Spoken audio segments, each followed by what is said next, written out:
Chapter 1. A Short History. Back in England's oldest times, people lived in big groups called tribes. They were farmers. They grew their food and kept animals for meat and eggs. They lived in villages, in wooden or mud houses, and there was often fighting between the different tribes. Life was simple but dangerous. Then in AD 43, 40,000 Roman soldiers invaded England from the area of Europe that is now Italy. The Roman army was very well organized and had good weapons. The soldiers built a wall around themselves every night so they were safe. They moved across the country, fighting and winning battles against the different tribes, and after 4 years they controlled the south of England. The Romans had to fight for many years before they controlled all of England. They made many changes in the country, such as building towns and cities and good roads. They brought a new language to England, Latin, and made laws, so people knew what they could and could not do. The religion of Christianity came to England in Roman times too. The Romans never took control of Scotland, which is north of England, and Scottish tribes came to fight against them in the north of England again and again. Because of this, in the 2nd century AD, the Romans built a wall to stop the Scottish tribes coming to England. This wall between England and Scotland was 120 kilometers long and was called Hadrian's Wall. For English people in towns and cities, life in Roman times was good. Towns now had clean water and sewers, pipes taking away dirty water, and there were strong walls around them, so people felt safe. People came to the towns to buy and sell things, and food became more interesting and enjoyable. To relax, people could go to special bathhouses, where they met their friends, kept clean, and exercised. But after AD 250, Roman soldiers began to leave England. They had to fight in other parts of the world, and it was too expensive and difficult for them to keep England safe. By AD 411, all the Roman soldiers had left England. Then the Anglo-Saxons from Germany, the Netherlands, and Denmark began to arrive. The Anglo-Saxons had come to England several times before, but the Romans had always defeated them.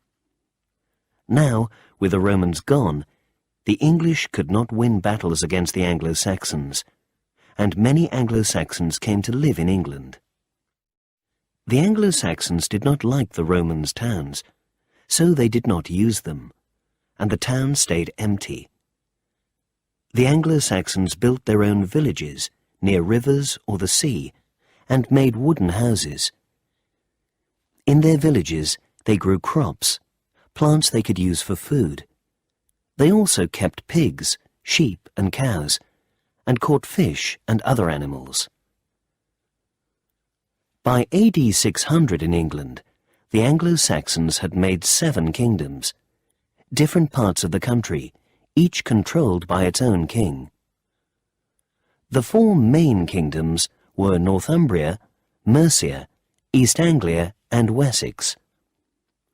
The 3 minor kingdoms were Essex, Kent, and Sussex. In each of these kingdoms, the king had nobles, important men who fought for him.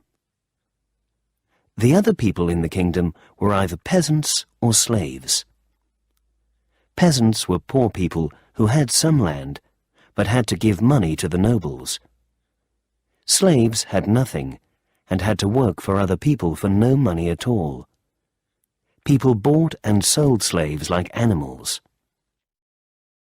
The Anglo-Saxons stayed in England, but in AD 793, a new group of people invaded the country. The Vikings from Norway Sweden and Denmark wanted good farming land. They came to England in strong wooden ships, and soon they took control of many parts of the country. But the Anglo-Saxon King of Wessex, Alfred the Great, won a big battle against the Vikings. After this, part of England, called Danelaw, was given to the Vikings, but the Vikings had to promise not to invade other parts of the country. After Alfred the Great died, the Viking and Anglo-Saxon parts of England came together, and England was now ruled as one country with one king. The Vikings and the Anglo-Saxons continued to fight a lot, and for a while England had Viking kings. But by 1042, the Anglo-Saxon King Edward ruled England. With Edward as the king, London became the most important city in England. Edward had many nobles, and he let them become very powerful. He had no children, so when he died, one of his nobles, Harold, became the king. But Edward's cousin William, a Norman from the north of France, believed that he should be the King of England. In October 1066, William brought a big Norman army from France to England. The Normans fought against Harold and his soldiers at the Battle of Hastings. Harold was killed, and William the Conqueror, as he was called, became the King of England.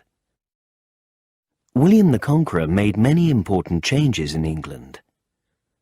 A lot of castles were built. One of these was the Tower of London, which you can visit today. William the Conqueror brought the feudal system to England. In the feudal system, the richest and most important person was the king. Below the king were the nobles, then the knights, and then the serfs, who were the poorest people in the land. The king owned everything in the country, but he gave a castle and land to his nobles, and they paid him money. The nobles gave land to the knights, who had to fight battles for the nobles and the king. The knights gave some land to the serfs, who had to work for the knights and give them food from the land. William the Conqueror wanted to know exactly what he had in England. He sent people all around the country, asking many questions, and they made a big book called the Domesday Book. The book showed how much farming land there was in England and how many animals. We know a lot about life in Norman England because of the Domesday Book. The time from William the Conqueror's rule until the 15th century in England is often called the Middle Ages. In the Middle Ages, most people lived in villages. The people of the village had to work for the nobles and give them crops and animals. The nobles lived very well, in big houses and with expensive food, but most people were very poor. Religion was very important in the Middle Ages, and the Catholic Church became very powerful.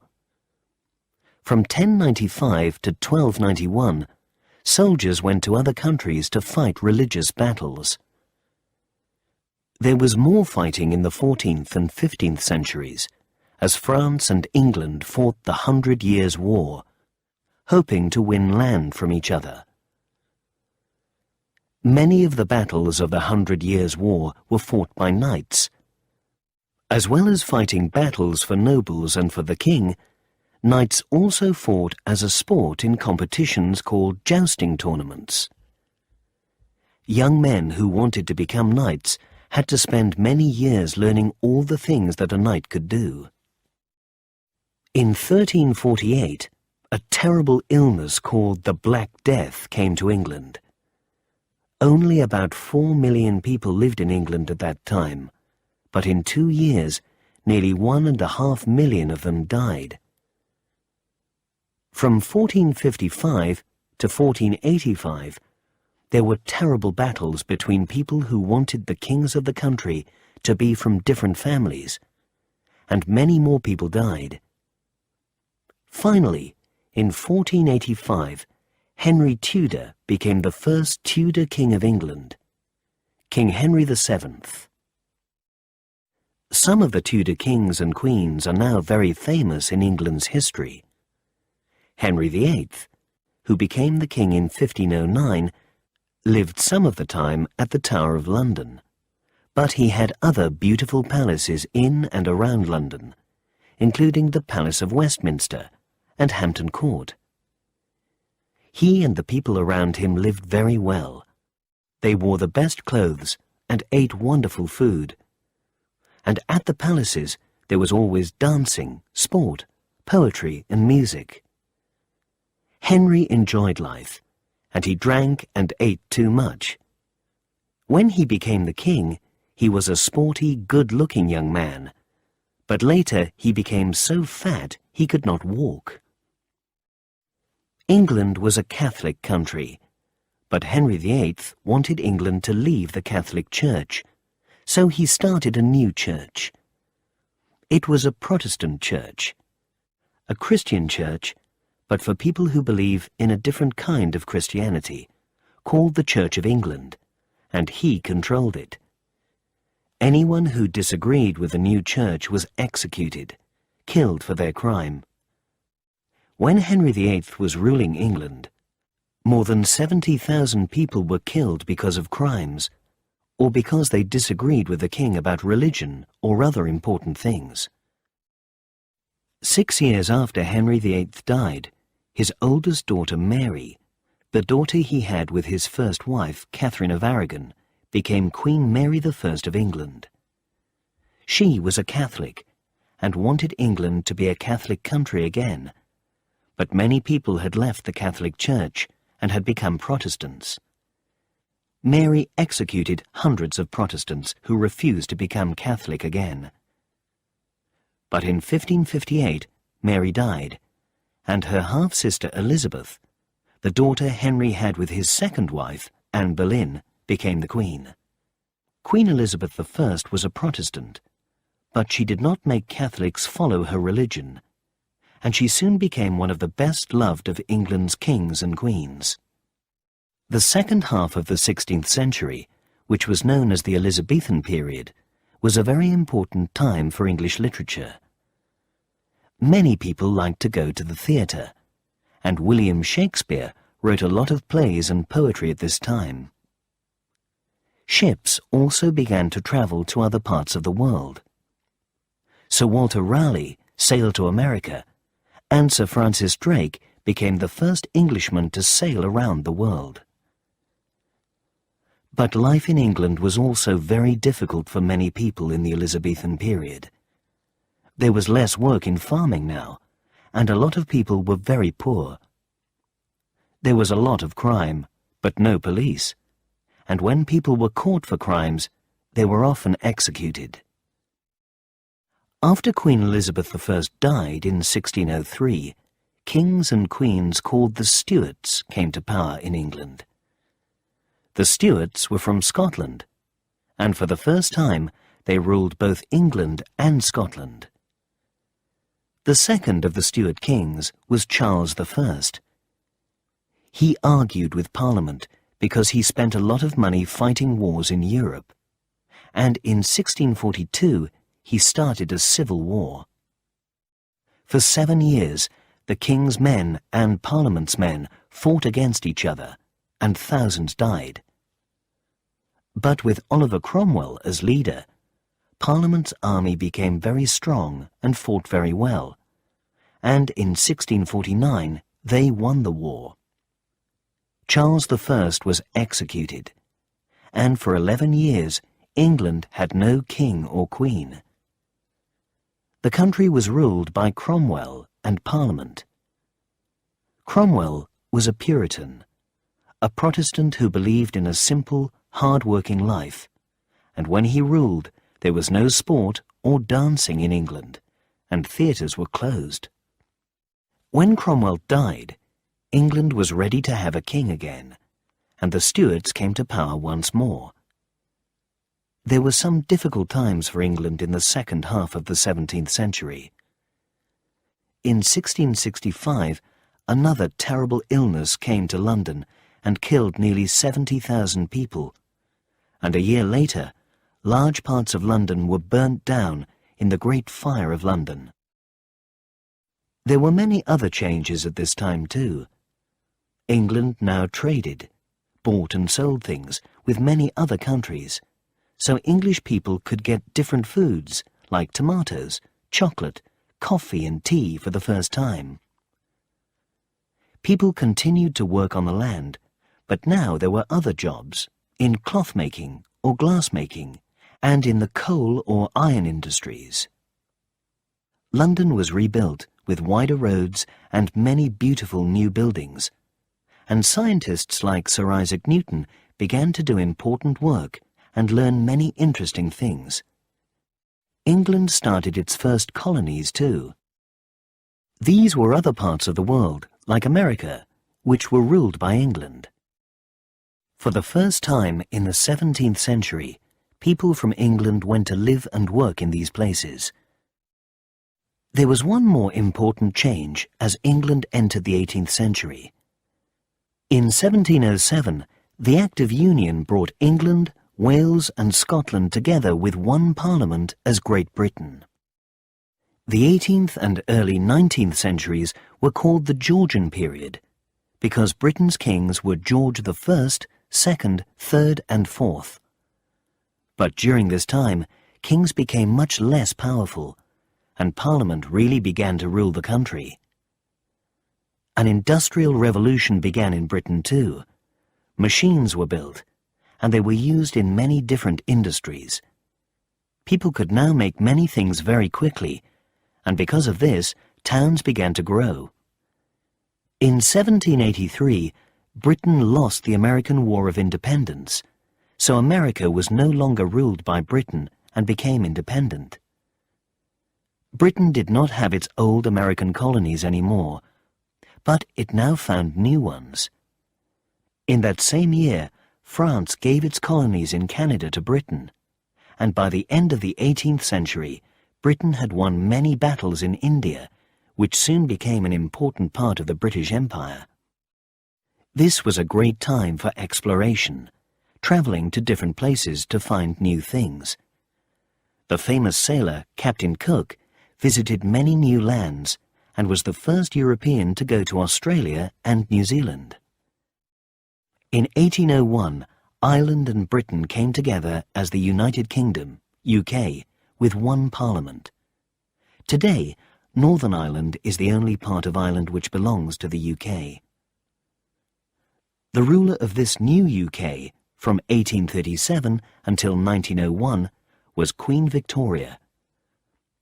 Victoria ruled for longer than any other English or British king or queen, and she was much loved by many of her people. In the Victorian period, the British Empire became bigger and more important, and the Industrial Revolution continued. The country was growing, but at first this made life difficult for many people. More and more factories were built in the UK, and factory work was very hard and very dangerous. Towns got bigger and bigger, but people put their rubbish and dirty water in the streets, so there was a lot of illness. But soon important new changes started to happen. Towns became cleaner, and in 1880 all children aged 5 to 10 began to go to school. People had electric lights and telephones for the first time, and because the railways grew, they could now travel around the country easily. By 1901, when Queen Victoria died, the modern United Kingdom was arriving. Chapter 2. England in the modern UK. In the early 1900s, the UK was one of the most powerful countries in the world, with a big empire. The Industrial Revolution was changing many people's lives, and steamships and cars were widely used for the first time. Rich people lived very well, with beautiful houses and servants, but poor people had few clothes and little to eat, and their children were often ill. Life was difficult for women in the UK at this time too. People expected women to stay at home with their families, and they could not get well-paid jobs. It was very difficult for women to go to university, and they could not vote. In 1903, a group of women called the Suffragettes, led by Emmeline Pankhurst, organised meetings and marches, asking for Parliament to give women the vote. In 1914, the UK and its allies France and Russia went to war with Germany and Austria-Hungary. Many young men chose to fight. They believed the war would be very short, but it went on for 4 years, and nearly 750,000 soldiers from the UK were killed. While the men were fighting, women had to do the men's jobs at home. Women soon showed that they could work in farming, factories, and even in the coal industry. After helping their country to win the First World War, workers and women in England wanted better lives. Men got their jobs at home back from the women, so most women were no longer working. But in 1918, women over 30 were given the vote for the first time. From 1929, women, like men, could vote from the age of 21. A new political party for working people, the Labour Party, became important in politics at this time, and in 1926 500,000 workers went on strike to fight against low pay and long working hours. But life became even more difficult for workers in 1929, when the world went into an economic depression. Prices fell, there was less trade, and many shops and factories closed. By 1931, nearly 3 million people in the UK had lost their jobs. The First World War was fought mainly in battles on fields in France, but almost everyone in the UK had a difficult life because of the Second World War, 1939 to 45. Many children had to leave their homes and go to live in the countryside. This was because at the end of 1940 and the beginning of 1941, the Germans dropped many bombs on London and other cities. This was called the Blitz. Many people lost their homes and their families, and everyone had to live on rations. They could only buy fixed amounts of many kinds of food. The Second World War ended in 1945, and big changes were made by a new Labour government. Most importantly, the UK now had a national health service, so anyone who was ill could see a doctor or go to hospital without paying. The government also now gave money to help people who were ill or old or had lost their jobs. Because of the Education Act of 1944, there were also free places in schools for children up to the age of 15. Another change after the Second World War was that more women went to work. They had shown that they could do men's jobs, and many of them had done important war work. In some homes, nothing was different for women, but over the next 50 years, women in the UK slowly saw changes for themselves in education, work, and at home. Their lives would never be the same again. After the Second World War, many of the UK's colonies wanted to rule themselves. The south of Ireland had already become independent from the UK in 1921, so the country had now become the United Kingdom of Great Britain and Northern Ireland. People from the colonies had fought for the UK during the war, and they felt they had won their freedom. In 1947, India, once a very important part of the empire, became independent. In the next 20 years, most of the other colonies also did the same. They became independent, but joined the Commonwealth, an organisation of the governments of the UK's old colonies. The UK needed more workers to help rebuild the country after the war, so the government invited other Europeans and people from the colonies of the old empire to move there. Hoping to find good new jobs, many people came, mainly from Europe, India, Pakistan, and the West Indies. In 1945, there were only a few thousand non-white people in the UK, but by 1970, there were 1.4 million. Sadly, there were often problems in later years when some of the people born in the UK felt that immigrants and their families were taking too many jobs. There is some racism when people do not like others because they have a different colour skin in the UK today. But most people do not like racism and want all people in the UK to live together happily. In 1952, Elizabeth II became the new Queen of the UK, and millions of people watched her coronation on TV. The first TVs were made in the 1920s, but many English people bought TVs for the first time for the coronation, and in the 1950s, TV started to become an important part of life in England.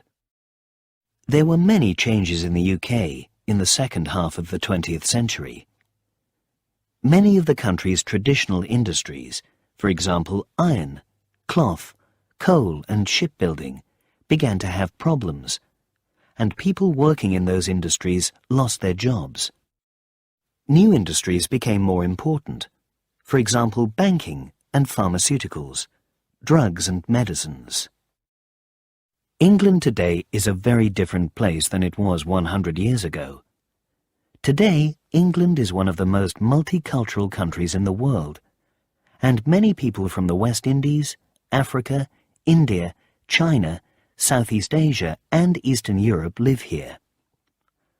More than 250 different languages are spoken in London. Probably because of this, there are also many religions in England. England is a Christian country, but different religions are freely followed, and there are many Hindu, Jewish, Muslim, Sikh, and Buddhist people here. Society has changed in England too. 100 years ago, most people married in their early 20s or younger and then had children, but today many more people live alone, and most do not get married or have children until they are in their 30s or older. England's place in the world, as part of the UK, is also very different.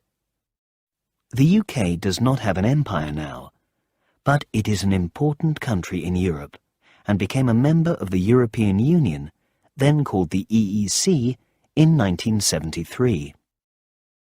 The UK works very closely with the United States of America, USA, and it also continues to be a member of the Commonwealth, together with 52 other countries from around the world. Members of the Commonwealth meet every 2 years to decide how they can best work together. Chapter 3. Traditions. Because England is such an old country, it has many traditions. Some of these have come from important or interesting moments in history. Some have come from other parts of the world. Others have come from England's many kings or queens, or from its long religious history. There are special days and festivals throughout the year in England, but only a few are bank holidays, days when people do not have to work. Christmas is one of the most important religious festivals in England. Christmas Day, the 25th of December, and the next day, Boxing Day, are always bank holidays, and most people spend this time with family or friends.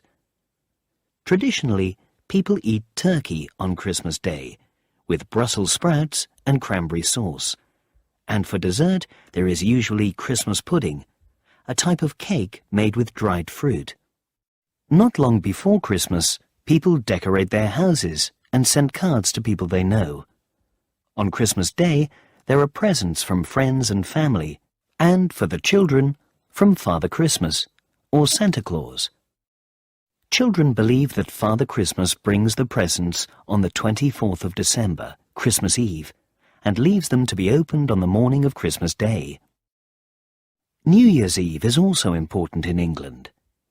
Many people go to the Houses of Parliament in London to hear Big Ben, the bell inside the big clock tower strike midnight and to see the wonderful fireworks near the River Thames. Other people meet up with friends and family and make New Year's resolutions. They decide what things they will do or not do in the next year. On Valentine's Day, the 14th of February, people give cards or presents to the people they love. But April Fool's Day, on the 1st of April, is a very different kind of celebration. On that day, people play jokes on their friends and family and call them an April Fool. People think April Fool's Day started because before 1562, the 1st of April was the first day of the year. In 1562, this was changed, so the 1st of January became the first day of the year. But many people were slow to remember the change, so they were laughed at for celebrating New Year's Day on the 1st of April. There is often special food for festivals in England. Shrove Tuesday, in February, comes the day before the start of Lent, the 40 days before Easter. In the past, people stopped eating the most important foods, butter, eggs and flour, during Lent. So on Shrove Tuesday, they made pancakes with these foods and ate butter, eggs and flour for the last time. People continue to eat pancakes today, and there are many pancake races around the country. People have to run, throwing pancakes up and down in a frying pan. Today, many people try to give something up for Lent too, often sweets, cakes or chocolate. After Lent comes Easter, another religious festival, and for people who go to church, a very important time of year. Easter comes in the spring, and many people give each other Easter eggs and Easter bunnies, little rabbits made from chocolate. For children, there are often Easter egg hunts, when little eggs are hidden in the house or garden. People also eat hot cross buns at Easter, warm sweet bread with dried fruit inside and a cross on top. May Day in England is on the first day of May, and there is a bank holiday on or very near that day. This is usually the start of warmer weather in England, and sometimes people celebrate with maypole dancing, dancing around a big pole with ribbons. Halloween, on the 31st of October, has become a popular festival in modern times. On this night, children dress up as witches, ghosts and other frightening things, and go from house to house calling trick or treat. The neighbours give them sweets and other nice things, but if they have nothing to give, the children play a trick or joke on them. A strange festival is held on the 5th of November. On that day in 1605, a man called Guy Fawkes and a group of friends tried to blow up the Houses of Parliament. They wanted to do this because King James and his nobles were not treating the Catholics in the country well. But the king's soldiers found Guy Fawkes in the Houses of Parliament and stopped him and his friends. Now, on the 5th of November every year, there are bonfires and fireworks all over England on Guy Fawkes Night. Another day that is important because of something in history is Remembrance Day on the 11th of November. At 11 o'clock in the morning on that day, at exactly the time when the First World War ended in 1918, many people are silent for 2 minutes. They remember the many men and women who have lost their lives in wars. Many people wear paper poppies, red flowers on their coats at this time too. Poppies grew on the battlefields of France after the First World War ended, so they make people remember the terrible days of the war. Because kings and queens have always been so important in England's history, there are many royal traditions. One important tradition is the state opening of Parliament. On this day, the Queen goes from her home at Buckingham Palace to the Houses of Parliament in a gold carriage, and then reads the Queen's speech. This tells people what the government wants to do in the next year. Another important yearly royal tradition is called Trooping the Colour. To celebrate the Queen's birthday, more than 1,000 soldiers and musicians march from Buckingham Palace to Whitehall and back again, and the Queen goes past them in her carriage. On most days at Buckingham Palace, you can also see the changing of the guard. This is when one group of soldiers who were guarding the Queen leave the palace and another group arrives. The soldiers who guard the Queen wear red coats and tall hats made from real bearskin. They can march in front of the palace, but when they are standing, they must not move. There are many important traditions in sport in England. One famous example is the Oxford and Cambridge boat race.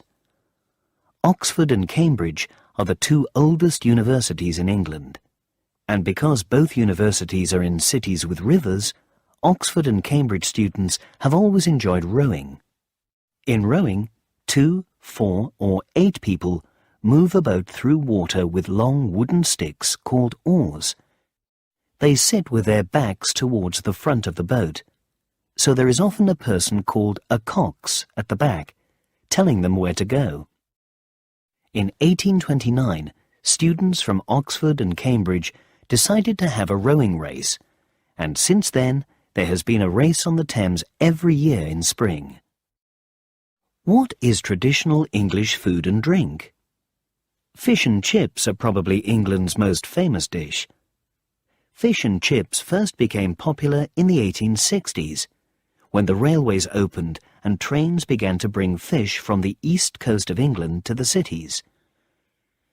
Fish and chips are usually eaten as takeaway food, food that is not eaten in a cafe or restaurant, with the fish wrapped in paper and the chips covered in salt and vinegar.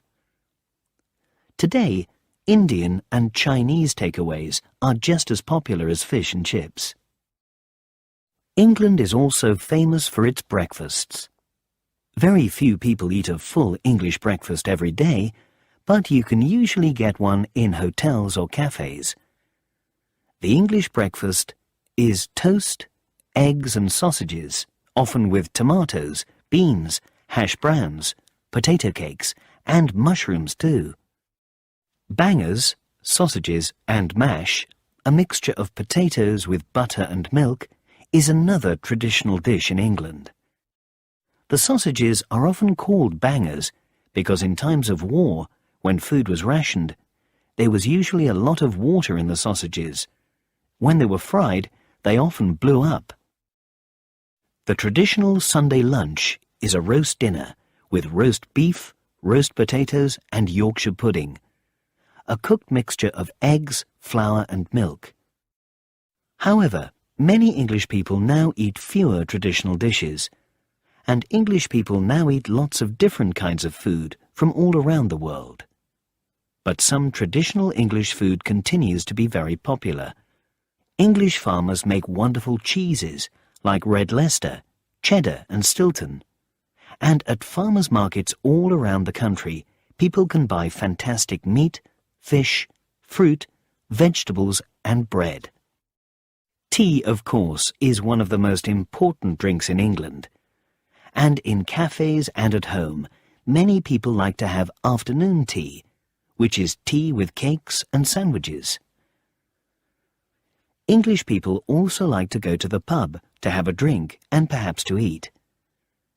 These are places where people come together to talk, play games, or watch football or rugby matches.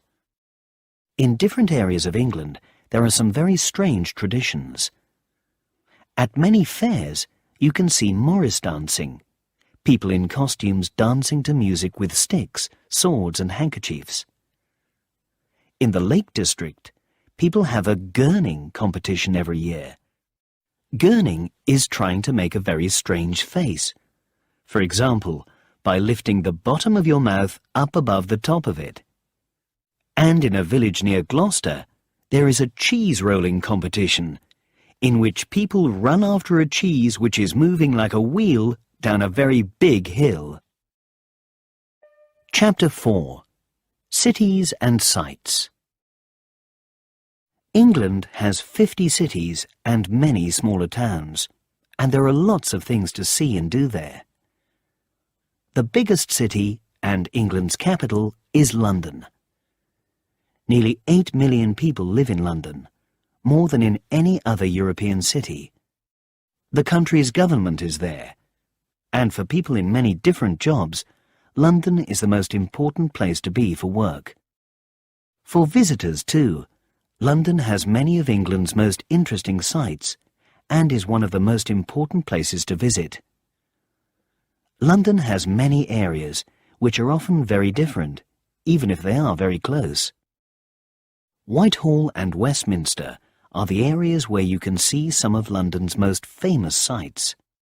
Here, next to the River Thames, are Big Ben and the Houses of Parliament.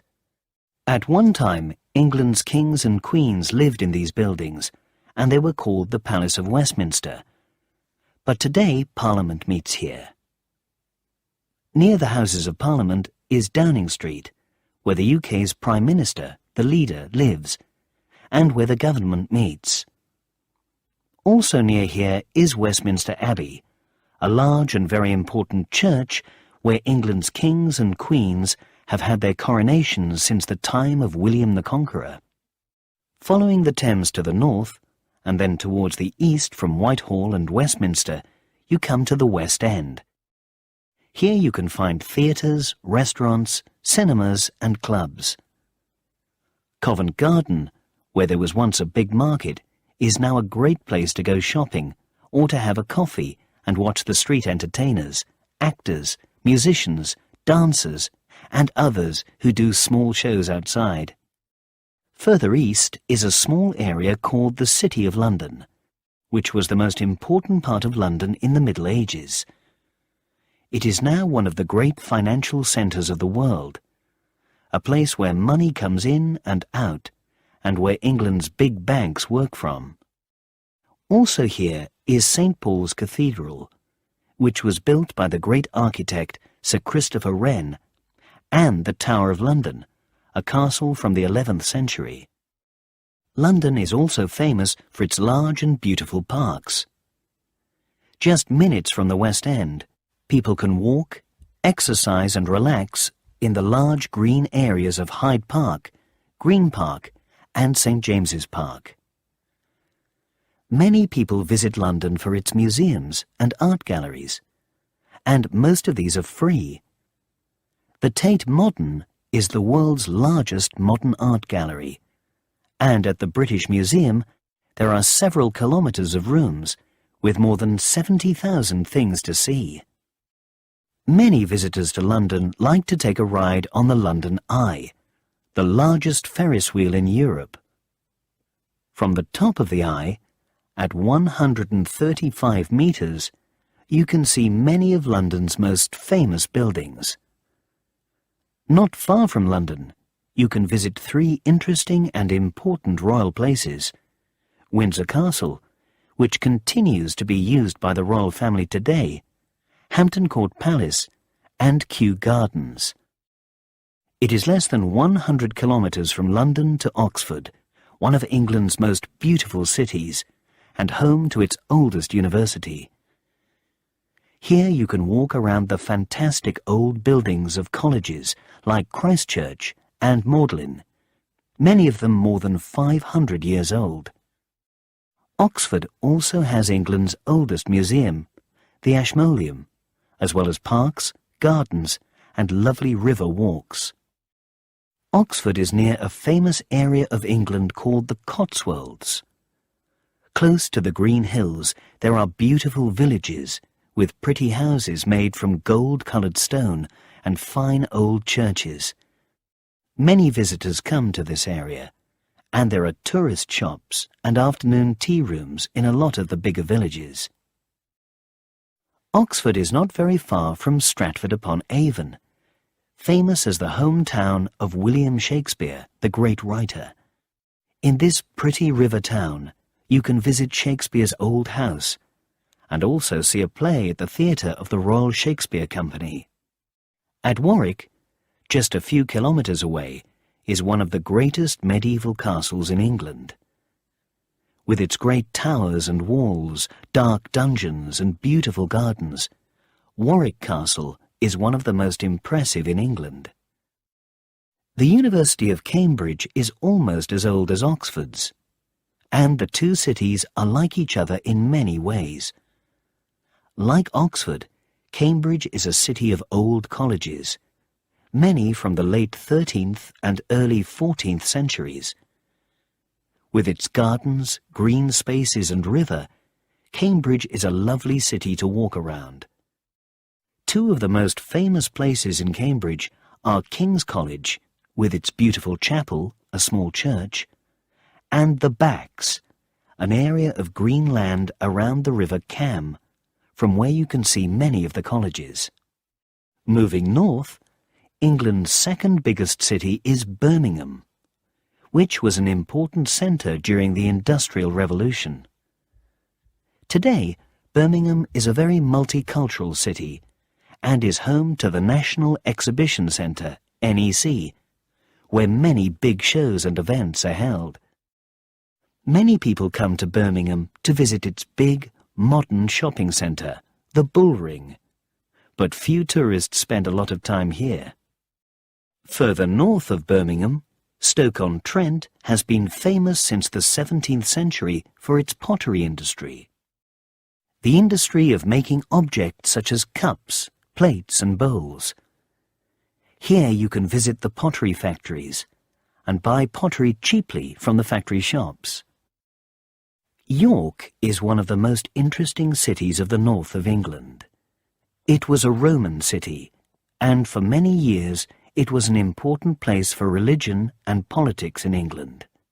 During medieval times, the Middle Ages, there was a strong wool trade in York, and because of this, many other traders came to live here.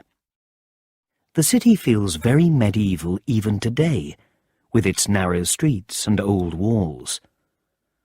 Many tourists come to visit the city and to see York Minster, the city's old cathedral, a large and important church with its beautiful windows. York was an important city when the railways were first built in England, and now it is home to the National Railway Museum.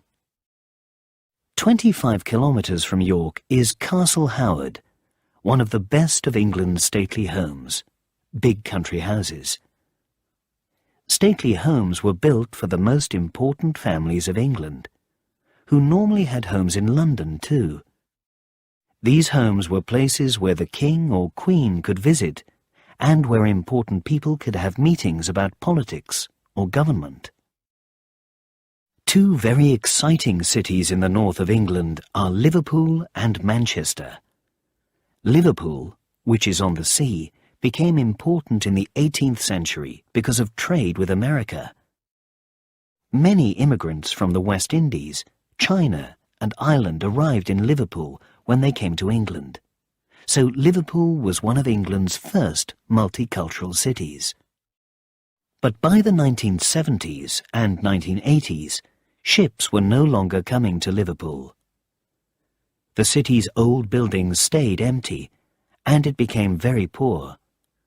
Since 2004, a lot of money has been spent in Liverpool, and Albert Dock, where ships used to arrive, is now an exciting new area with restaurants, museums, shops and art galleries. Liverpool was home to the Beatles, and many people come here to do Beatles tours, and to visit the clubs where the famous band played, or see the homes where John, Paul, George and Ringo lived. In Liverpool, you can also see some wonderful art at the Walker Art Gallery or Tate Liverpool. Visit the two cathedrals, or take a boat across the River Mersey and look back at the famous sights of this great city. Just 50 kilometres east of Liverpool is another big city, Manchester. Manchester has some of the most exciting modern buildings in England.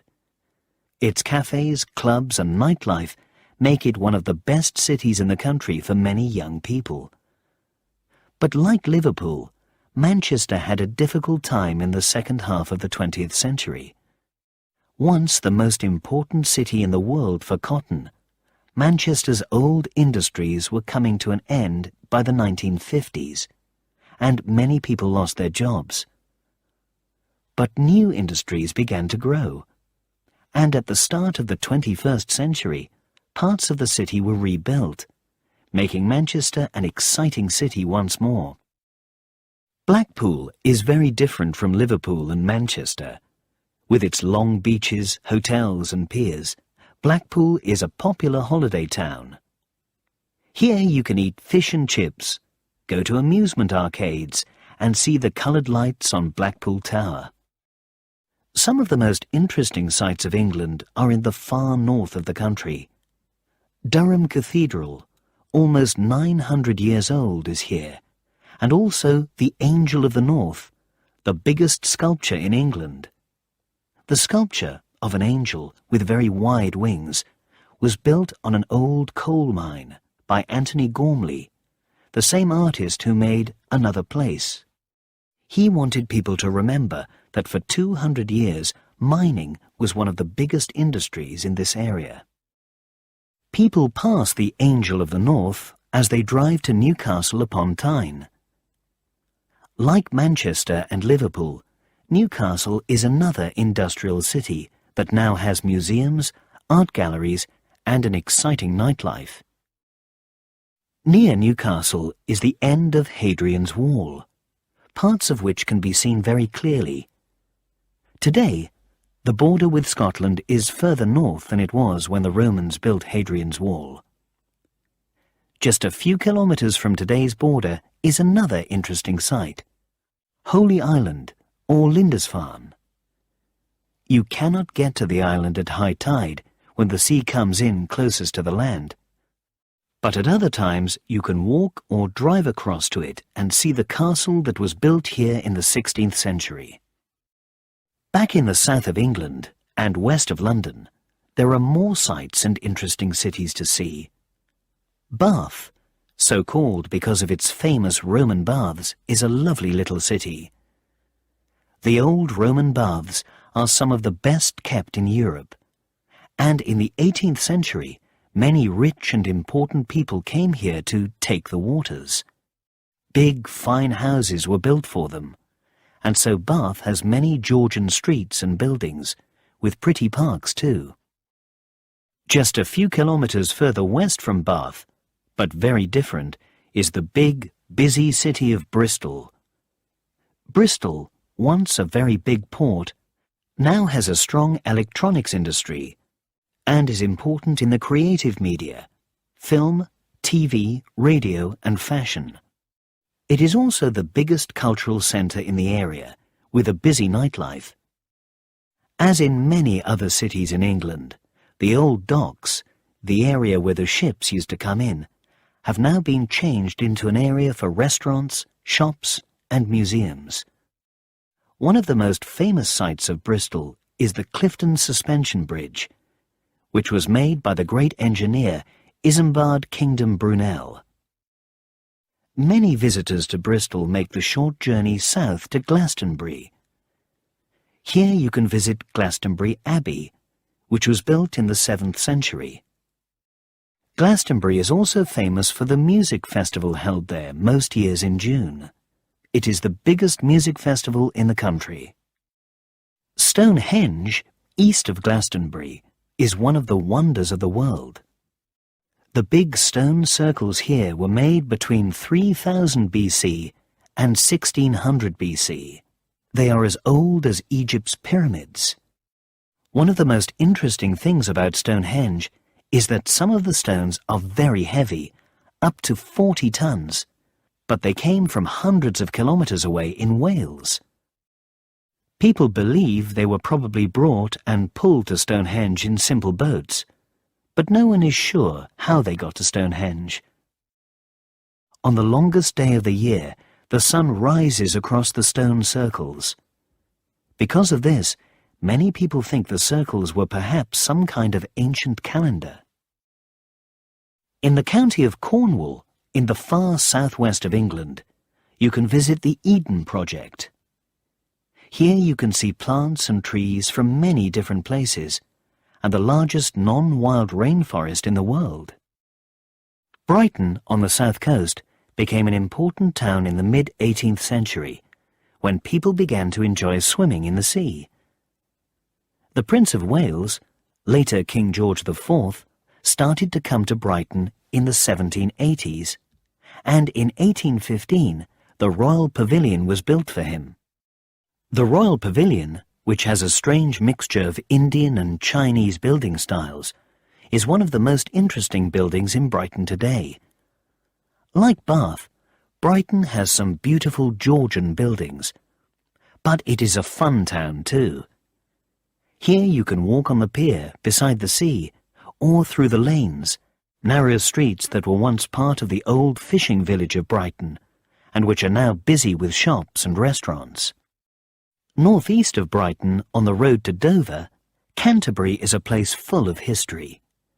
It was an important Roman town, and in AD 602, the first cathedral in England was built here. The cathedral was rebuilt in 1070 and continues to be very important today. The Archbishop of Canterbury is the head of the Church of England. As you can see, there are lots of exciting places to visit in England. Chapter 5. Nature and the Environment. England has some exciting and beautiful cities, and many interesting sights. But for a lot of people, the best thing about England is its countryside. Mostly, England is a place of green hills, but it also has lakes, rivers, a long coastline that is very different in different parts of the country, and, in the north, mountains. Because there are so many different kinds of environments in England, there is a lot of wildlife too. Around the coast you can see seals, sharks, dolphins and otters, and rabbits, foxes, squirrels and deer are just some of the animals that move around the countryside freely. Nearly 230 different kinds of birds live in England, and another 200 visit for part of the year.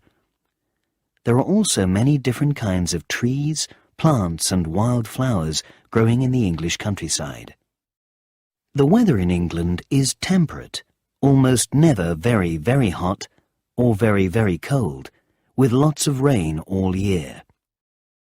It is usually warmest between June and September, but the weather in any month can be very different from year to year. England has 10 national parks, beautiful areas of countryside where special laws keep the land and the wildlife safe. The biggest of these is the Lake District in the northwest of England. The Lake District has the highest mountains in the country, with 16 big lakes lying below them. With its beautiful scenery, the Lake District is not surprisingly a very popular place for tourists. Most visitors come to walk in the mountains, to go on boats on the lakes, and to enjoy the area's pretty stone-built villages. There is also a lot of wildlife in the Lake District, and it is the only place in the country where golden eagles, birds of prey, live. In the 18th and 19th centuries, many poets began to write about the Lake District. The most famous of these was William Wordsworth, who lived there for 60 years. The poems and books that he wrote about the Lake District made many people come and visit the area for the first time. Another famous writer from the Lake District is Beatrix Potter, whose children's books about Peter Rabbit and his friends are famous around the world. Today, a lot of tourists visit the house near Hawks Head, where she wrote many of her books. There are 4 other national parks in the north of England. The Peak District, the Yorkshire Dales, and the Northumberland National Park are all part of the Pennines, an area of low mountains in the middle of the north of England. The Pennine Way, a walking trail 429 kilometres long, goes along these mountains, which make a kind of natural border between east and west. East of the Pennines is the north of England's other national park, the North York Moors, between York in the south and Middlesbrough in the north. In all these northern national parks you can find deep valleys covered with forests, high moorland and wonderful caves, natural holes in the rock in the hillside, and they are great places for walking, cycling or horse riding. People who have read Wuthering Heights, Jane Eyre, The Tenant of Wildfell Hall, or any of the other books by Charlotte, Emily and Anne Bronte probably feel that they already know the countryside of the Pennines. The Bronte sisters lived in Haworth in Yorkshire, and they describe the windy, heather-covered moorland of this area in many of their books. The history of the New Forest, about 100 kilometres southwest of London, begins more than 900 years ago. William the Conqueror wanted this area to be kept for hunting, and he and his nobles enjoyed looking for deer and other animals here. Parts of the New Forest, which is now a national park, have probably not changed very much since these times. Today, cows walk freely around this area, with its ancient trees and open land covered with heather. Visitors here can also see beautiful wild flowers, deer and big birds of prey. But most famous are the ponies, about 3,000 of them that live in the New Forest, as they have for many years. You can often see them walking around the villages of the New Forest, and you must be ready to stop your car when one decides to cross the road. Between Exeter and Plymouth, the National Park of Dartmoor in Devon is the biggest and wildest area of open countryside in the south of England.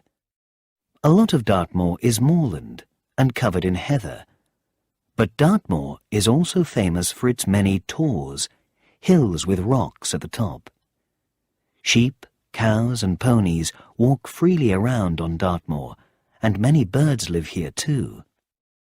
North of Dartmoor is the National Park of Exmoor, a beautiful area of moorland, forests, valleys and farmland, which goes across the counties of Somerset and Devon, right up to the coast. Here you can see otters in nearly every river, wild red deer, bats, and some very special butterflies. Devon is not only famous for Dartmoor and Exmoor. The counties of Devon and Cornwall are very popular with tourists because of their lovely countryside and because they get more hours of sunlight than anywhere else in England. Away from the coast, the green fields are full of wild flowers in the summer, and narrow little roads with tall hedges at the side go from one pretty village to the next. By the sea, there are golden beaches and little rocky coves, and on the north coast, the big waves in places like Newquay make surfing a very popular sport. Off the coasts of Devon and Cornwall, you can see basking sharks and porpoises, and on Lundy Island there are puffins in April and May. Another beautiful area to visit in this part of England are the Scilly Isles, about 100 small islands 45 kilometres away from Land's End in England's far southwest corner.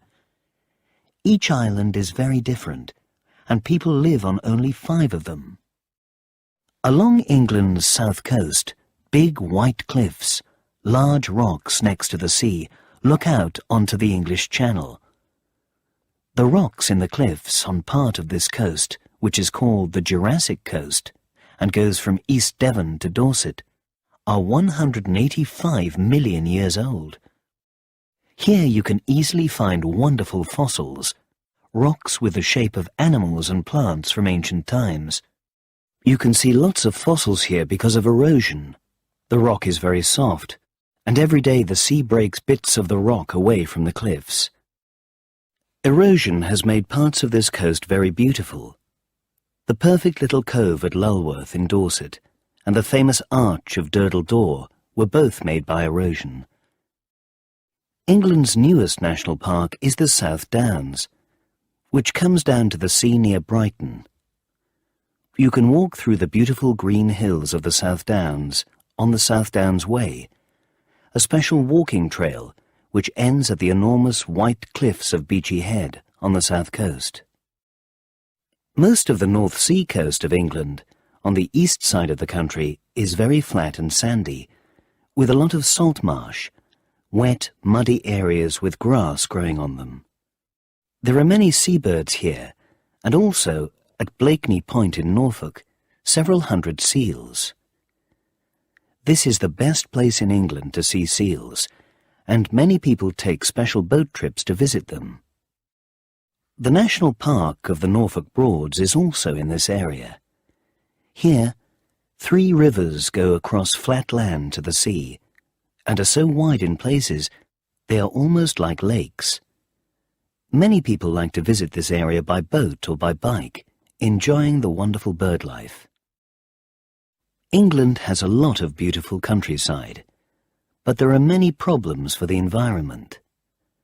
Factories, vehicles and modern farming can make the air, rivers and the sea dirty, and this is bad for plants and wildlife.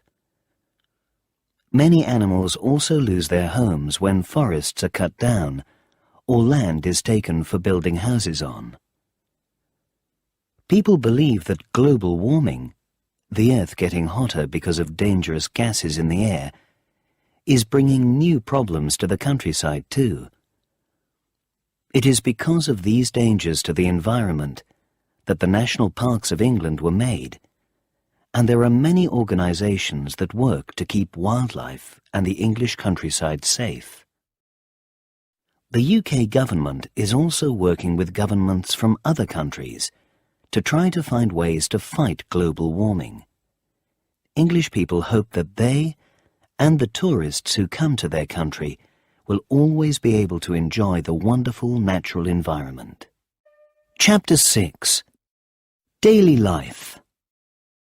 For most English teenagers, daily life is mainly about school. Education is free for all children aged 5 to 16. It is also compulsory. Everyone must have an education. As well as state schools, which are run by the government, there are also independent schools, which families have to pay for. About 6% of children in England go to independent schools. Some families also homeschool. They teach their children at home. Children start their compulsory education in primary school when they are 4 or 5 years old, and at age 11 they move to secondary school. The school year is from September to July, with 2-week holidays at Christmas and in the spring, and a longer 6-week holiday in the summer. Between each of these holidays, there is a 1-week break called half-term, so the school year has got 3 terms. Most state schools follow the national curriculum, which tells teachers what subjects to teach.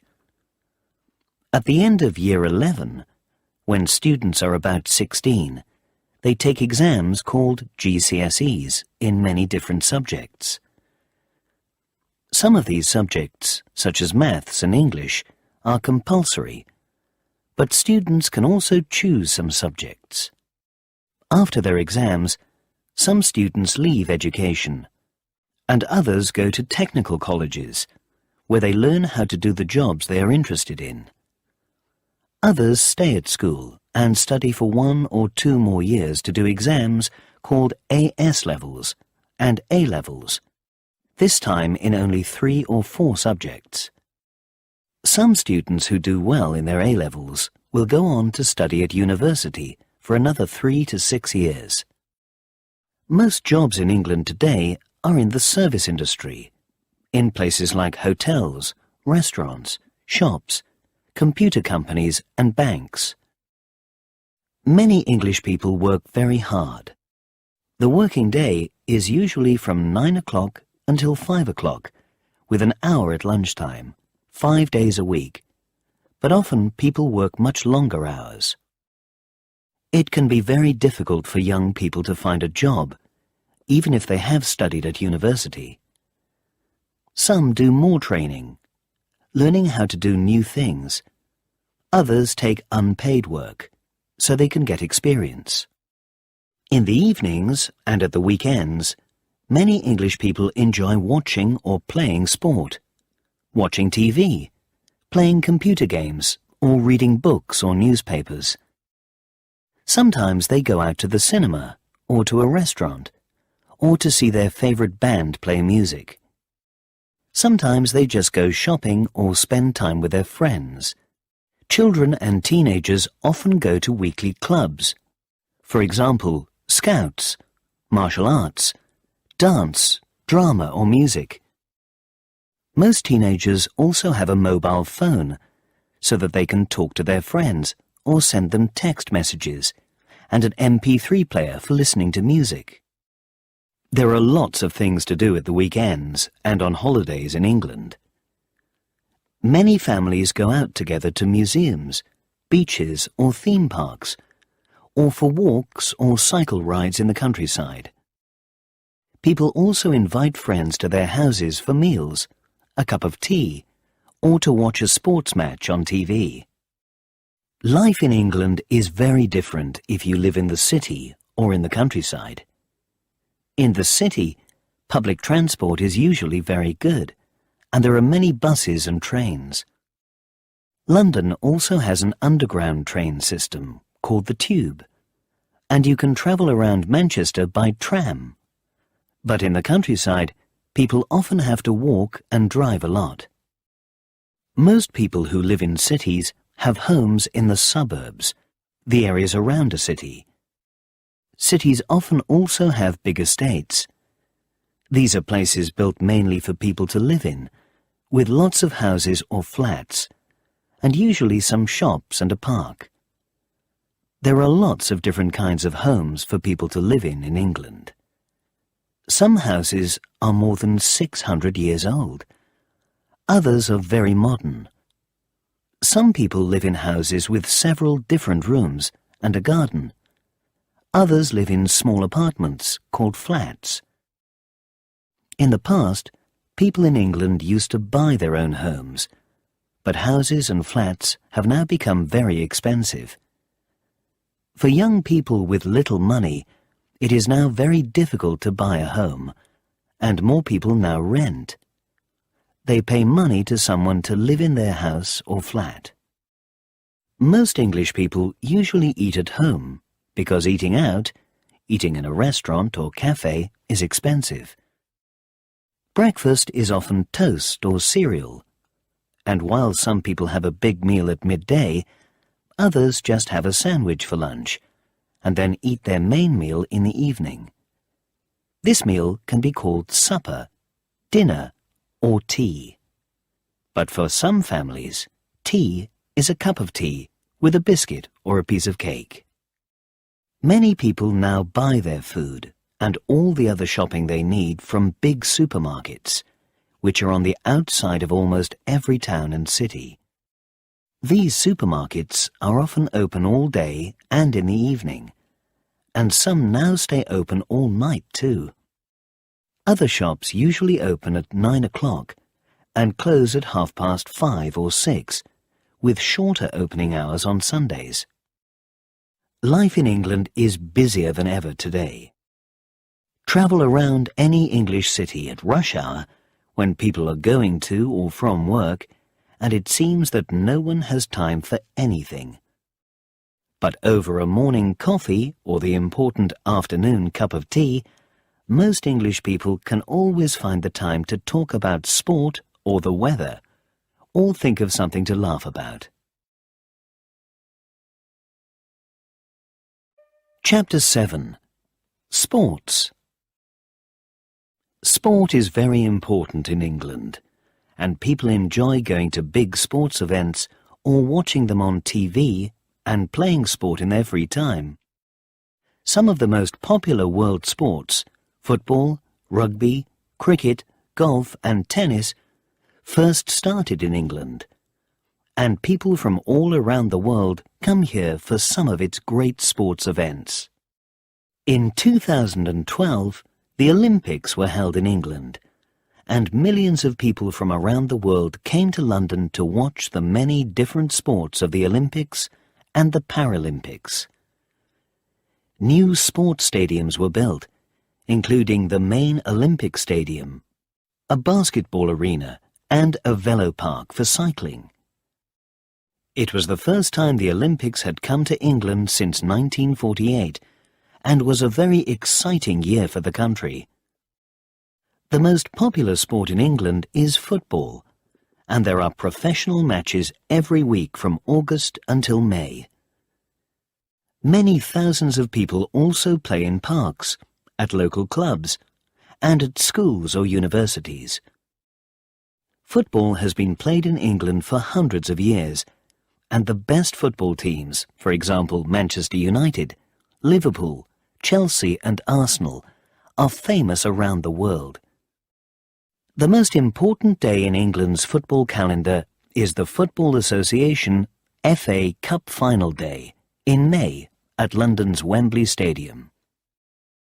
Many people believe that England's best ever footballer was Bobby Charlton, who started playing for Manchester United in 1953 and scored 249 goals over the next 20 years. In 1958, Charlton was in an aeroplane with the Manchester United team when it crashed, killing 8 players. Bobby Charlton was not killed in the crash, and he went on to play in the 1966 World Cup, which England won. It was the first and only time that England has won the World Cup. Cricket was first played in England in the 16th century, and by the 18th century it had become the country's national sport. Every summer, teams from other countries play 5-day test matches against the English national team. Cricket is also played on village greens, small fields in villages around the country in the summer months. Because cricket matches are so long, a new kind of match called the 2020 was introduced in 2003. 2020 matches are only 3 hours long, so people can watch them in one day. Rugby is another sport that began in England, and it is named after the school where it was first played, Rugby School in Warwickshire. Rugby is like football, but players can hold the ball and tackle each other, pull each other to the ground to get the ball. Rugby is not as popular as football, but after England won the World Cup in 2003, more people began to watch and play the sport. In England, there are 2 kinds of rugby, each very different: rugby league and rugby union. For 2 weeks around the end of June, England becomes tennis mad. This is the time of the Wimbledon Championships, the most famous tennis tournament in the world.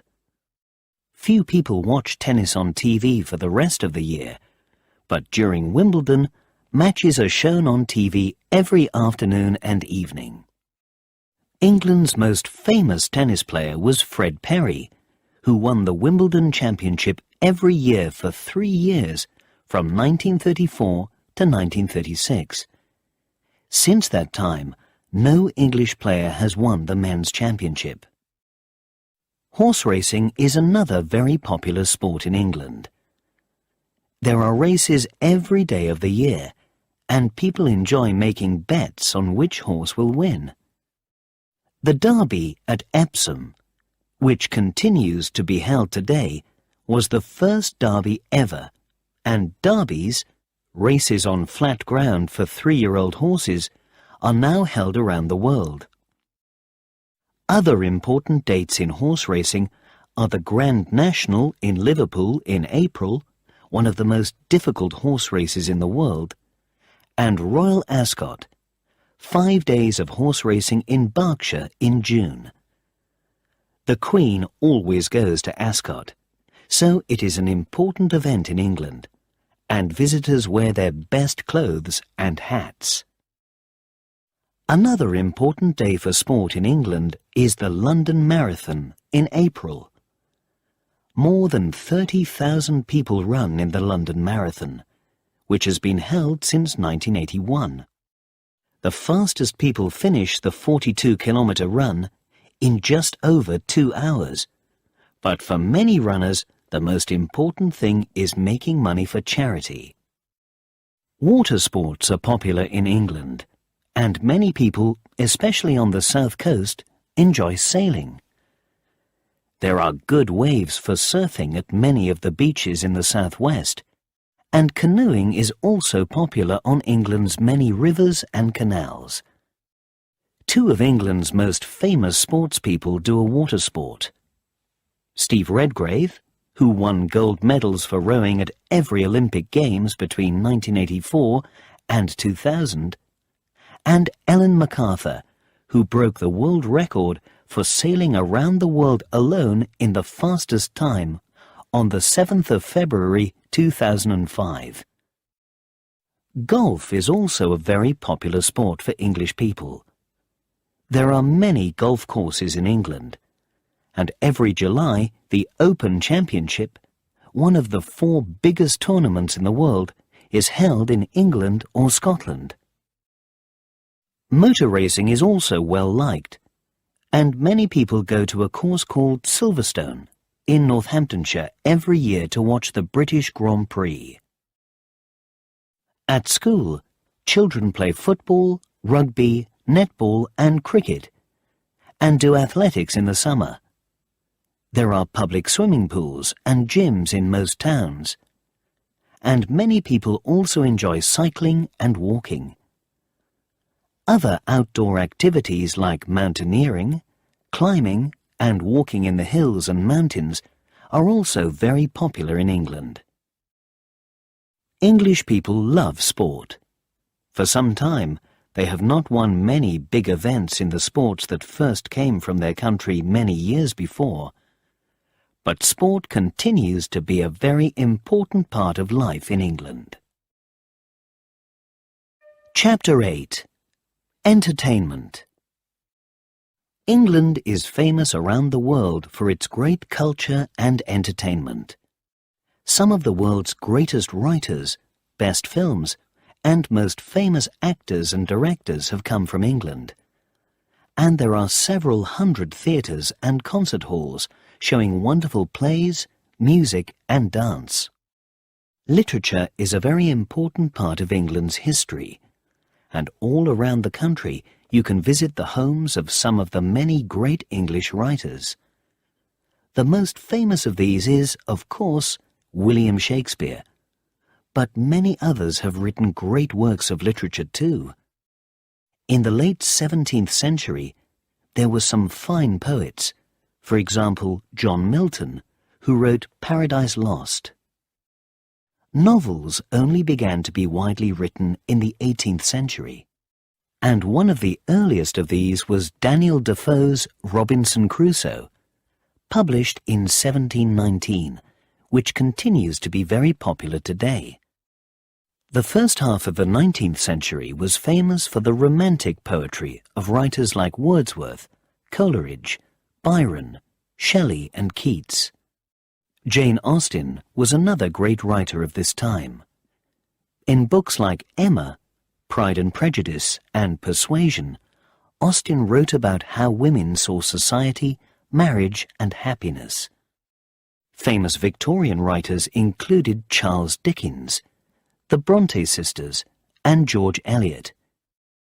In Victorian times, people began for the first time to write literature just for children, and one of the best known of these new children's books was Lewis Carroll's Alice's Adventures in Wonderland, which continues to be read by many children even today.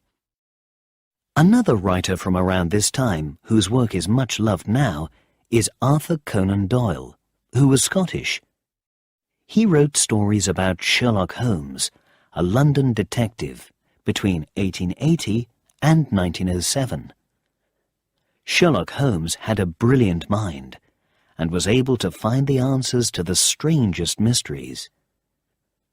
The stories of these mysteries were told to the reader by Sherlock Holmes's great friend, Dr. Watson. An important English writer at the beginning of the 20th century was Thomas Hardy. Tess of the D'Urbervilles, Far from the Madding Crowd, and Hardy's other novels were often terribly sad stories about people in an imaginary county called Wessex. Rudyard Kipling was also popular at this time, and from 1910 a new kind of modernist literature became important. One of the first modernist writers was Joseph Conrad, who was Polish but lived in England. And between the two wars there was a lot of other new literature, from writers like Virginia Woolf, Evelyn Waugh, and D.H. Lawrence. After the Second World War, two of England's most important writers were George Orwell, who wrote 1984 and Animal Farm, and Agatha Christie, who wrote 66 detective novels, including The Adventures of Miss Marple and Hercule Poirot. Modern fantasy literature, writing about magic, monsters and other imaginary things, became popular at this time too, when The Lord of the Rings by J.R.R. Tolkien was published in 1949. Two of the most famous writers of the last 50 years are children's writers. Roald Dahl, who was born in Wales to Norwegian parents, wrote books such as Charlie and the Chocolate Factory and Matilda, many of which also became great films and theatre shows. J.K. Rowling's Harry Potter series, a group of 7 fantasy books for children, has sold hundreds of millions of copies, and people can now read them in 67 different languages. Many of these works of literature have become famous plays, and for many people, an important part of any visit to England is a trip to the theatre. There are several hundred theatres in England, around the country, but the most famous are the theatres of the West End in London. In the West End, there is a theatre on nearly every street, showing the latest plays and musicals, and many of the best actors from all around the world come to perform here. Some of the most famous shows in the West End have been musicals, such as Cats and Phantom of the Opera by Andrew Lloyd Webber. But in London and around the country, you can also see many different kinds of shows, including more serious plays, new works, and comedy. One of the oldest theatres in London is the Old Vic, which first began to show plays in 1818. England also has the National Theatre, on London's South Bank, near the London Eye, which opened in 1976. Across the Thames are the Royal Ballet and the Royal Opera House at Covent Garden, and the English National Opera at the Coliseum, the largest theatre in London. Outside London, England's most famous theatre is the Theatre of the Royal Shakespeare Company in Stratford-upon-Avon, where Shakespeare's plays are performed throughout the year. In the summer, you can also see Shakespeare's plays at the Globe Theatre in London, a round theatre with no roof, like the one where these famous plays were first performed more than 400 years ago. England is important for its music too. George Friedrich Handel, Edward Elgar, and Gustav Holst are 3 of the country's most famous classical music composers. And at places like the Royal Festival Hall and the Barbican Centre in London, you can hear many different kinds of classical music played by some of the finest orchestras in the world. There is also a lot of good classical music outside London. The Birmingham Symphony Orchestra is one of the best in Europe. And at many stately homes and castles around the country, there are outdoor concerts in the summer. But it is for its pop music that England is best known. Together with the USA, the UK brought rock and roll to the world in the 1950s, and the Beatles, who became popular in the 1960s, is one of the most famous bands in the world. During the 1960s, the Rolling Stones, Cliff Richard and the Shadows, The Who, The Kinks, The Animals, and many other bands became important in England. And they started to become famous in the USA too. For a while, the USA began to follow the UK in music and in fashion. In the 1970s, music changed. First, there was glam rock from artists like David Bowie and Elton John, who coloured their hair and wore strange and wonderful clothes and shoes. Then came punk rock, short, fast songs, often with a political message, sung by bands like The Clash. In the 1980s, world music, heavy metal, loud, hard music, and indie rock were popular. And England's dance music culture also began. But in the late 1990s, some artists turned against the many fashions in music of the 80s and early 90s, and Britpop arrived. Bands such as Blur, Oasis, and Radiohead that followed the British guitar music of the 1960s and 70s. Several of these bands became famous around Europe and in the USA. Today, you can see bands play in clubs in almost every big city, and there are also music festivals around the country where people camp and watch music in big fields. The most famous of these is at Glastonbury. Art lovers can find a lot to enjoy in England too. Two of England's most famous artists were the landscape painters John Constable and J.M.W. Turner, and many of their pictures can be seen at the Tate Britain Gallery in London. London also has the Tate Modern, of course, and there are also great exhibitions at the Royal Academy of Arts and a lot of Western European art at the National Gallery in Trafalgar Square. In the 1990s, a group of artists called the Young British Artists, YBAs, became very popular in England. One of the most famous YBAs was Damien Hirst, who made a lot of artworks with dead animals. Some people love his work, and others hate it. Most towns in England have a cinema, and watching films is a very popular activity for English people. England has made some of the world's greatest films, and some of the most famous actors and directors are English. The film industry only really started in England in the 1930s, when some famous films like The 39 Steps were made. But it was in the 1950s and 1960s that British cinema became really important. At this time, hammer horror films like The Curse of Frankenstein and Dracula were made, and Ealing comedies like Kind Hearts and Coronets and Whiskey Galore. The first Carry On film was made in 1958, and by 1992 there were 31. The Carry On films were comedies that made jokes about English life. They were not thought of as important films, but were loved by many English people. The James Bond films were another series that became very famous in England. The stories were adventures about James Bond, a Secret Service agent, someone who worked secretly for the government, looking for enemies of the country.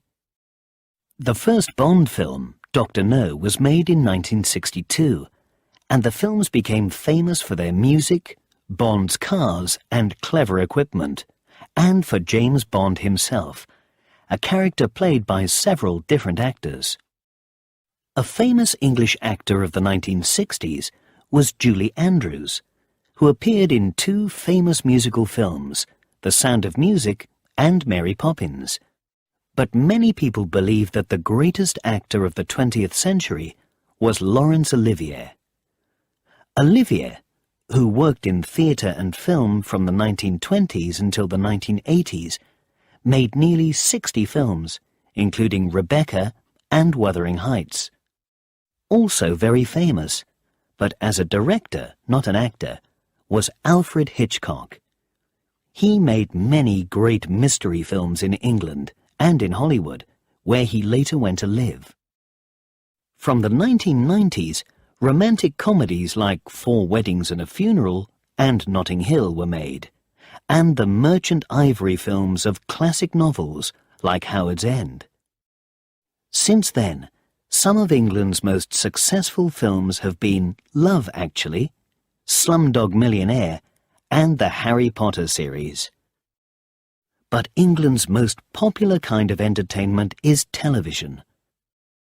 Public television first began in England in 1936, and the British Broadcasting Corporation, the BBC, is the world's oldest and largest broadcaster. Today, there are 5 main channels in England, and there are also hundreds more channels on cable and satellite TV. There are hundreds of radio stations too. On English TV, there are many different kinds of programs, but some of the most popular ones are sitcoms, situation comedies, comedies about people in their home or where they work. One of the most famous of these was Fawlty Towers, with the actor John Cleese. Many people also enjoy soap operas, dramas which continue from one program to the next. For example, EastEnders, Coronation Street, Emmerdale and Hollyoaks. Another very popular drama series in England in the 1990s was Inspector Morse, about a detective in Oxford. Many people also enjoy reality programs about ordinary people's lives. One of the most famous of these is Big Brother, a program in which a group of people live together in a house and are filmed 24 hours a day. Some of the Big Brother programs have been watched by up to 6 million people in the UK. England has great music, art, history and literature. But sometimes people are most interested in day-to-day life.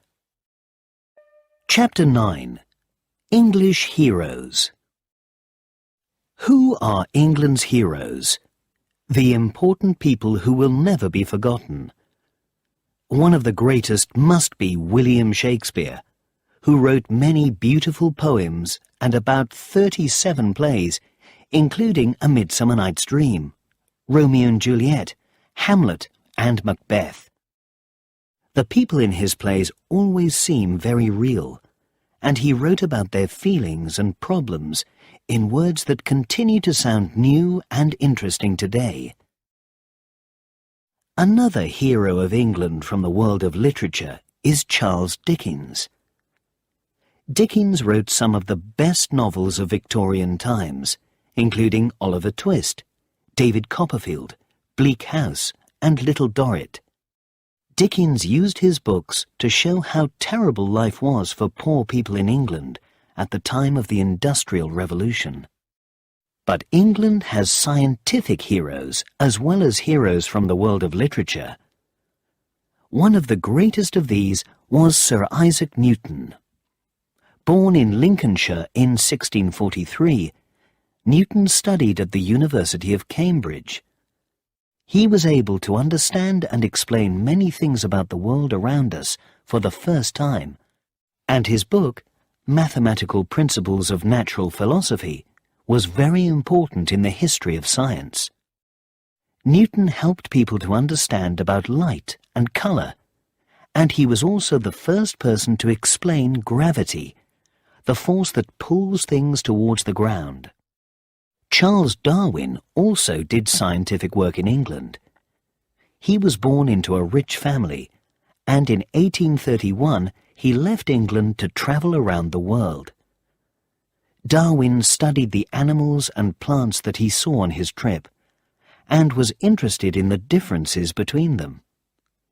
When he came home, he began to work on a new idea, the theory of evolution.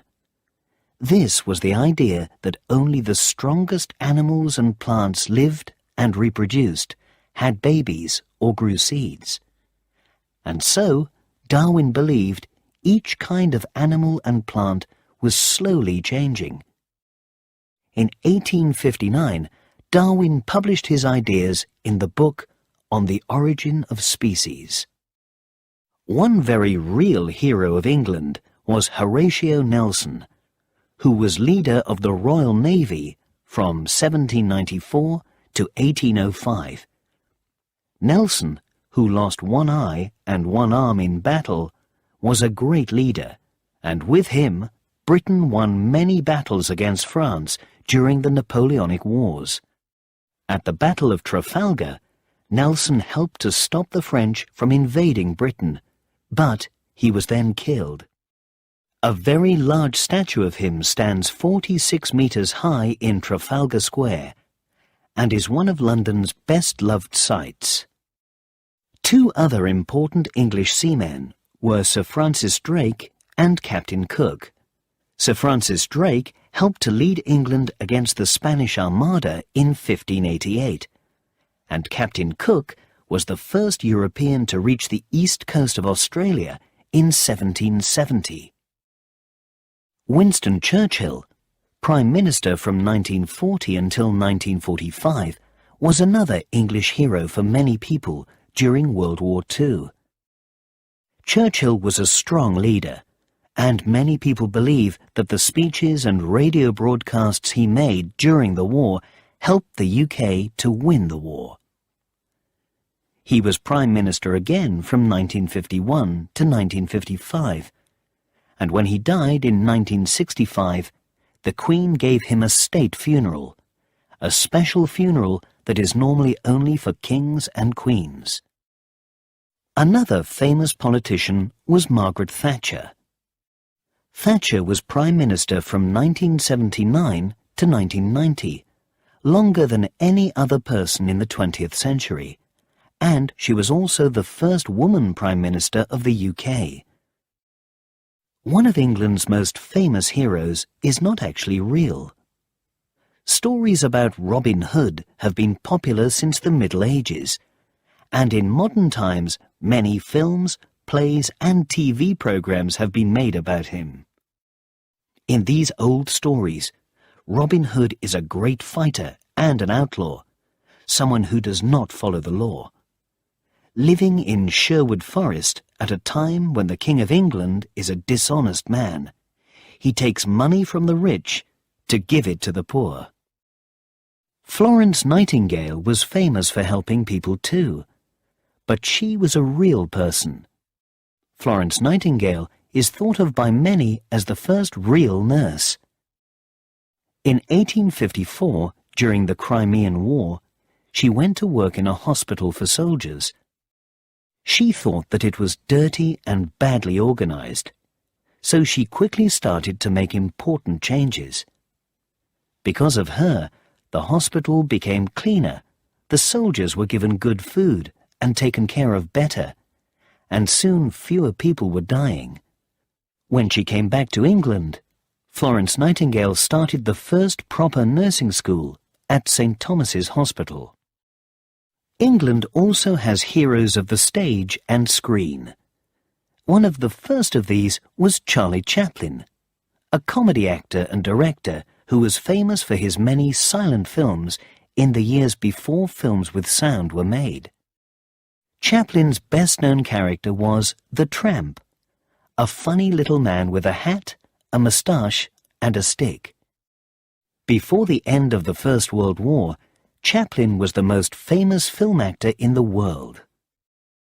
But probably the greatest stage heroes of England are the Beatles. John Lennon, Paul McCartney, George Harrison and Ringo Starr had their first hit, Love Me Do, in 1962, and by 1964 they had become famous around the world. There was international Beatlemania. People screamed and shouted when the band came on stage, and the world watched everything they did. The Beatles were the first English band to become successful in the USA. They made more than 200 songs and are the best-selling band in history. Two more musical heroes of England, famous in a quieter way, are the composers George Friedrich Handel and Sir Edward Elgar. Handel was German, but came to live in London in 1712 and became British in 1727.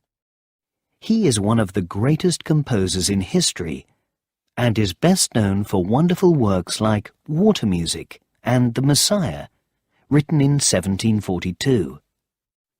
Elgar's most famous works are the Enigma Variations, written in 1899, The Dream of Gerontius, and the Pomp and Circumstance Marches. What about modern-day English heroes? For many football lovers, David Beckham is a hero. He was captain of the England football team from 2000 until 2006, and, along with his wife Victoria, who was once in the band the Spice Girls, Beckham is a very famous celebrity. Princess Diana is also, for many people, an English hero. Diana was the first wife of Charles, the Prince of Wales, and when they married in 1981, people believed that she would one day be the Queen. But they were not happy together, and in 1996, Charles and Diana ended their marriage.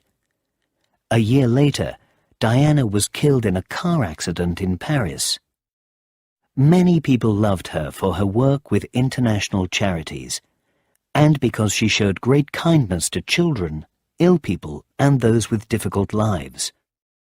When she died, thousands of people brought flowers to her London home, and 2.5 billion people watched her funeral on TV. Chapter 10. Looking Forward. All through England's history, small inventions, new things that people make, have brought big changes to people's lives. When William Caxton made the first English printing press in 1476, the country changed in many ways. Now people could get more books more cheaply, and so they could get information about lots of different things. Because of this, information also became more standardized. It was written down in the same way each time, which was important in areas like science.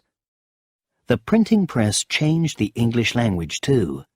At that time, people in different parts of the country used very different words, but William Caxton only printed books in standardized English. The spinning jenny, invented in 1764 by James Hargreaves, brought more important changes to England. With the spinning jenny, people working in their homes in England could spin cotton more quickly and so make much more. Other machines followed, and when steam power was introduced, cloth-making became a proper industry. Cloth-makers did not work at home anymore. They used big machines in factories in the cities. This was the beginning of the Industrial Revolution, and in 21st century England, people are in the middle of another revolution or great change, again started by several small inventions. One of the most important of these was the invention by the Englishman Tim Berners-Lee in 1990 of the World Wide Web. The World Wide Web has made it easier than ever for people to get information. Its invention is part of the digital revolution, which has given us mobile phones, computers, MP3 players, digital TV, and much, much more. The digital revolution is changing many things about life in England. We can now talk on the telephone almost anywhere, send messages quickly around the world, and see people who are thousands of kilometers away through our computers. Because of this, people can study or work from home more easily, and work with people in different countries. We can shop and meet people on the internet, read books on our computers, and watch hundreds of different TV channels. And the machines we use every day, like radios, washing machines and cameras, are becoming better and cheaper all the time. But the digital revolution is also bringing new problems. Many people feel that modern technology makes life busier and sometimes more difficult. We can work wherever we are now, so for some people there is less time to think or to relax. Is it good for children to play computer games and watch TV so much? And are we forgetting how to meet people and make real friends because we talk to people through computers so much now? These are all difficult questions for England's future, and there are other questions we are trying to answer now too. For a long time, we have known that there are big environmental problems in the world. Factories, cars, and burning coal, oil or gas for fuel all make our air dirty, giving us global warming. So now we need to find ways to help the environment. Many English homes and companies are already getting their electricity from solar, sun, or wind power. And the government is giving money to people who use these renewable energies, ones that can be used again and again. In the future, we will probably use less and less coal, oil and gas. Many English people have been recycling more and more of their rubbish, and by 2011 they were recycling 40% of their rubbish. In the future, many people also believe that we will use electric cars more and other energy-saving technologies. The digital and environmental revolutions are changing England. England in 2100 will be a very different place to the England we now know. Will England have a king or queen? Will there continue to be big differences between rich and poor people? How many different languages will people speak? And will England have won the Football World Cup again? We cannot know. But we can probably hope that people will continue to watch Shakespeare's plays, climb the mountains of the Lake District, and visit the sights of London. And perhaps they will still say that England is a wonderful, exciting place.